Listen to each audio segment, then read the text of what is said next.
ঢাকা বিশ্ববিদ্যালয়ের শিবিরের সভাপতি এই কয়েকদিন আগ পর্যন্ত কেউ জানতোই না সে ফেরাউনের কোলে মোসা যেমন লালন পালন হয়েছে, আমার মনে হয় ওইভাবে উনি কাজ করিস।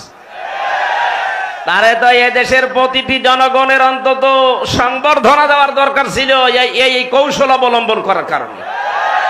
আর না, অনেক মুনাফিক, অনেক জালেম এখন উল্টা পাল্টা ফতোয়া দিচ্ছে। কেন? এতদিন তার পরিচয় গোপন ছিল, এতদিন মাথায় তুলে নাচিয়েছেন, এখন পরিচয়টা দেওয়ার পরে আপনার কি সমস্যা? কি আমি চাই এদেশে ছাত্র দল যেমন প্রতিষ্ঠিত হোক, আমি চাই এদেশে চরমনার আন্দোলনের যারা ছাত্র আছে, ইসলামী শাসনতন্ত্র আন্দোলনের ছাত্র যারা, তারা প্রতিষ্ঠিত হোক। আমি ওইভাবে, আমার মন উদার, এজন্য চাই ইসলামী ছাত্র শিবির এদেশে ওইভাবে প্রতিষ্ঠিত হোক। আমার তো ছেলে নেই, আমার মেয়ে আছে।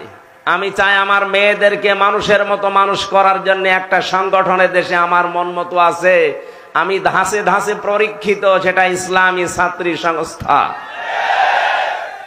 আমি আপনাকে গ্যারান্টি দিচ্ছি, যদি শেষ বয়সে বৃদ্ধাশ্রমে যেতে না চান, যদি নিজের ছেলে নিজের মেয়েকে নেশাগ্রস্ত অবস্থায় দেখতে না চান, ইসলামী ছাত্রী সংস্থা, ইসলামী ছাত্র শিবিরে নির্দ্বিধায় দিয়ে দেন, আমি গ্যারান্টি দিচ্ছি এই দুইটা কাজ জীবনে পাবেন না। একমাত্র ছাত্র সংস্থা বাংলাদেশে একটাই, অন্যগুলো আছে ইসলামী যারা আছে, কিন্তু এটা আমি পরীক্ষিত, এদের ভেতরে কোনো নেশাখোর নেই।